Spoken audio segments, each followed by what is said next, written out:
بسم الله الرحمن الرحيم. الله يصبحكم خير الجميع من معالي العطوف والحضور الكرام.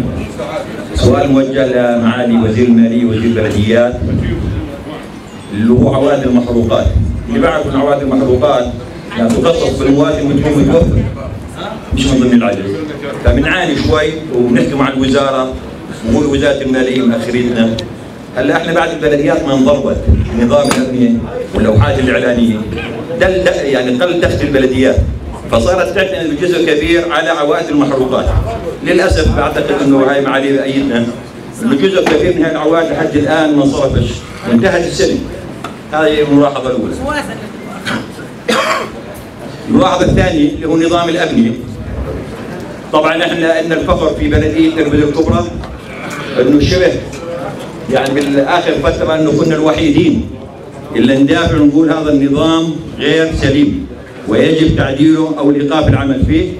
حتى اتهمنا في مجلس الاعيان بحضور غالبيه رؤساء البلديات انه رئيس بلديه اربد هو الشاذ الوحيد اللي بيخالف هذا النظام ويقول هذا النظام مش سليم.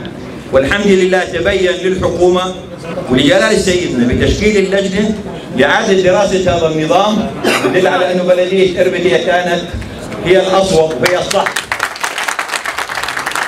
فشكرا لرئيس الحكومة اللي شكل اللجنة وبلدية اربد عضو من هذه اللجنة اللي هلا قاعدين نعدل ونظام يعدل 3 مرات خلال عام واحد، وهلا في التعديل الرابع اللي راح ينسف النظام بشكل كامل، بدل على أنه بلدية اربد كانت هي على صواب وليست شواذ.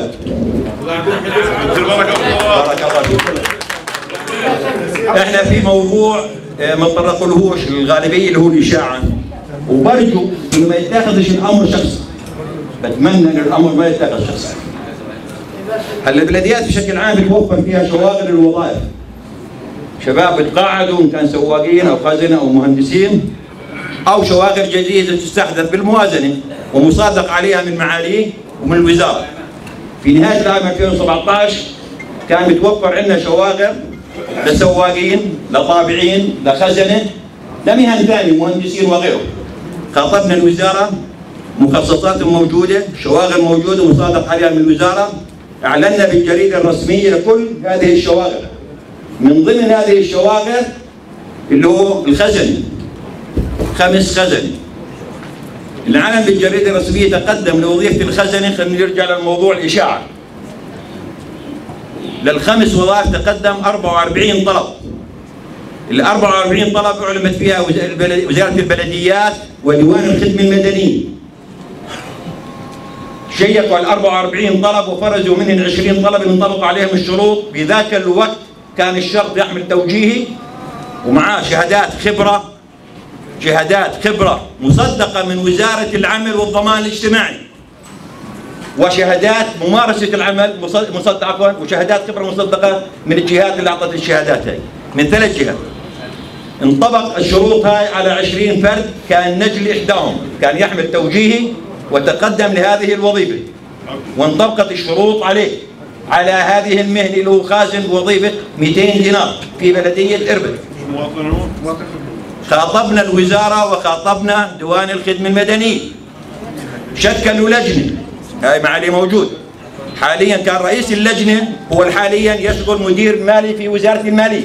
المدير المالي هو رئيس اللجنة، وخلفه ميسات رئيس ديوان الخدمة المدنية، ودى المهندس المسؤول، وشكلوا لجنة وقابلوا 20 فرد. ديوان الخدمة والوزارة، ديوان الخدمة والوزارة نسبوا ب5 أشخاص من ال20 اللي انطبقت عليهم الشروط، وكان حظ ابن السيد ومنهم. هم اللي نسبوا وهم اللي فرزوا، ونسبوا للمجلس البلدي برفع التالية أسمائهم للوزارة المصادقة عليهم. طبعا مش لحالهم، السواقين والخزنة والطابعين وغيرهم. هاي الفئة الثالثة اللي ما بتكونش بالمخزون ديوان الخدمة، فبنحط إعلان بالجريدة وبتقدموا لها الأشخاص.